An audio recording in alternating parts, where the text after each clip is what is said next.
আসসালামু আলাইকুম ওয়া রাহমাতুল্লাহি ওয়া বারাকাতুহু। বিসমিল্লাহির রহমানির রহিম। আলহামদুলিল্লাহি রাব্বিল আলামিন ওয়াল আকিবাতু লিল মুত্তাকিন ওয়াসসালাতু ওয়াসসালামু আলা নাবিয়্যিহি মুহাম্মাদিন ওয়া আলিহি ওয়া আসহাবিহি আজমাইন। আম্মা বা'দ। সম্মানিত দিনদার ভাই বোনেরা, আজ আমি আপনাদের জন্য অত্যন্ত চমৎকার একটা ভিডিও নিয়ে হাজির হয়েছি। বন্ধুরা আমার, আপনারা অনেকেই জানেন গত কয়েক বছর পর্যন্ত আমি বাংলাদেশের বিভিন্ন প্রান্তে সফর করে বেড়াচ্ছি। আলহামদুলিল্লাহ, যেখানেই যাচ্ছি অসংখ্য অগণিত ভাই ও বোন আমার সাথে দেখা সাক্ষাৎ করে তাদের নানা রকম সমস্যার কথা তুলে ধরছেন। আমিও আমার সাধ্যানুযায়ী তাদের সাহায্য করার চেষ্টা করে যাচ্ছি।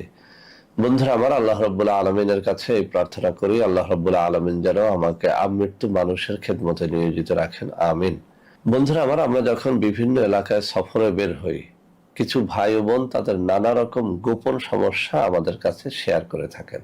ভাইয়েরা তো তাদের সমস্যাগুলো যত জটিলই হোক আমাদের সাথে একেবারে নির্ভয়ে যোগাযোগ করেন এবং নির্ভয়ে বলে থাকেন, কিন্তু আমাদের মায়েরা বোনেরা তাদের কিছু গোপন রোগের কথা তারা কিন্তু স্বীকার করতে চান না। তারপরেও আমাদের মা বোনদের পক্ষ থেকে তাদের ভাইয়েরা স্বামীরা অনেক সময় আমাদের সাথে যোগাযোগ করেন এবং মাদের বোনদের অনেক গোপন সমস্যার কথা শেয়ার করে থাকেন।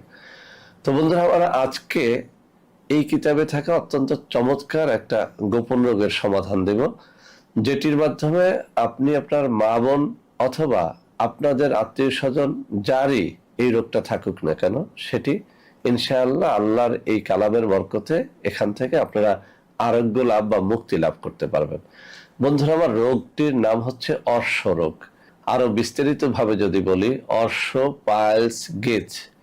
এই কঠিন দুরারোগ্য ব্যাধিতে আপনার সন্তান হোক, ছেলে হোক, মেয়ে হোক, বোন হোক, মা হোক, আপনার যে কোনো আত্মীয় স্বজন হোক অথবা আপনি নিজে হন, যদি অর্শ পাইলস গেজ এই কঠিন দুরারোগ্য ব্যাধিটা যদি আপনার থেকে থাকে, আমি বলবো আপনি নিরাশ হবেন না, হতাশ হবেন না। আমার হাতে থাকা এই নির্ভরযোগ্য কিতাব থেকে অত্যন্ত পরীক্ষিত এই তাবিজটি আপনি যেন ব্যবহার করেন, ইনশাআল্লাহ অর্শ পাইলস গেজ থেকে চিরজীবনের জন্য আপনি মুক্তি পাবেন ইনশাআল্লাহ।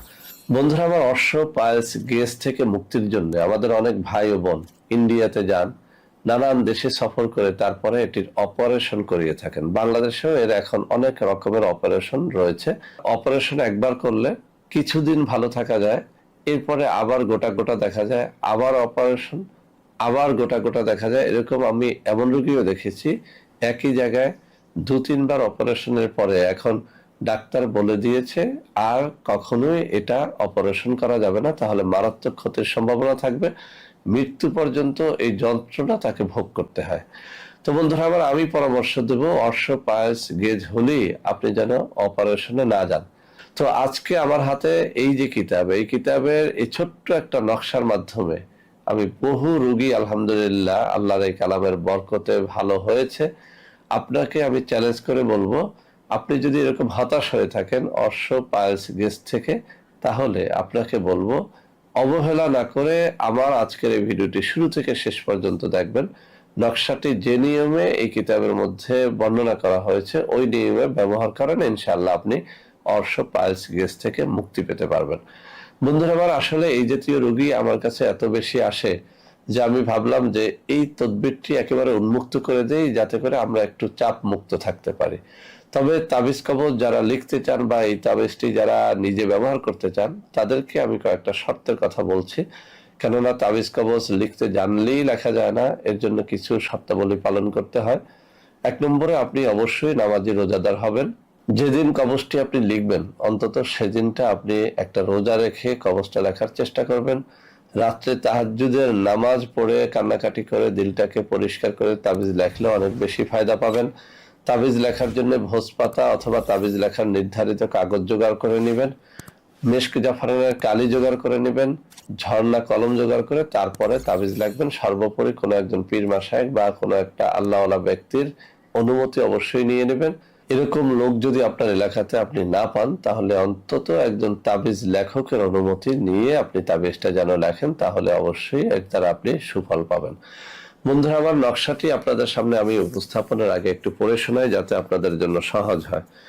বন্ধুরা আমার, এই অত্যন্ত চমৎকার নির্ভরযোগ্য কিতাবটির 292 পৃষ্ঠার নিচের দিকে অর্শ রোগের তদবির নামে একটা শিরোনাম করা হয়েছে। এখানে বলা হয়েছে অশ্বরোগীর জন্য নিম্নোক্ত নকশাটি লিখিয়া কবজ বানাইয়া তাহার কোমরে বাঁধিয়া দিবে, আল্লাহর রহমতে অশ্বরোগ আরোগ্য হইবে। এটি পরীক্ষিত। আমি আবারও পড়ে শোনাচ্ছি। অশ্বরোগের অন্য তদ্বির, অশ্বরোগীর জন্য নিম্নোক্ত নকশাটি লিখিয়া কবজ বানাইয়া তাহার কোমরে বাঁধিয়া দিবে, আল্লাহর রহমতে অশ্বরোগ আরোগ্য হইবে। নকশাটা আমি আপনাদের সামনে তুলে ধরছি। এই কিতাবের 292 পৃষ্ঠার মধ্যে রয়েছে। আমার এই যে ডান হাতের আঙ্গুলি যেখানটায় নাড়াচাড়া করছি, ঠিক এই জায়গাটায় নকশাটা রয়েছে। আপনারা একটা স্ক্রিনশট দিয়ে নেবেন। অবশ্যই আপনি হালাল রুজি অন্বেষণ করার চেষ্টা করবেন, রোজা রেখে তদবিরটি করার চেষ্টা করবেন, ভোর রাত্রে 2 রাকাত তাহাজ্জুদের নামাজ পড়ে নকশাটি লেখার চেষ্টা করবেন। এক কথায় আপনার দিলটাকে আল্লাহর দিকে রুজু করে আল্লাহর কাছে সাহায্য প্রার্থনা করে যদি এই কবজটি লেখেন, ইনশাআল্লাহ এই তাবিজটি 100-তে 100 আপনাকে ফল দিবে ইনশাআল্লাহ। বন্ধুরা আমার, আপনাদের মধ্যে অনেকেই আমার প্রোডাক্ট ক্রয় করতে গিয়ে প্রতারিত হচ্ছেন। সেজন্য আমি এখন কিছু নম্বর মুখে পড়ে শোনাবো। এই সব নম্বর ব্যতীত আপনারা আমাদের কোনো প্রোডাক্ট অর্ডার করবেন না। 01321904915, 01405 924200, 01335 096029। এছাড়াও আমাদের হটলাইন নম্বর হচ্ছে 09647450450।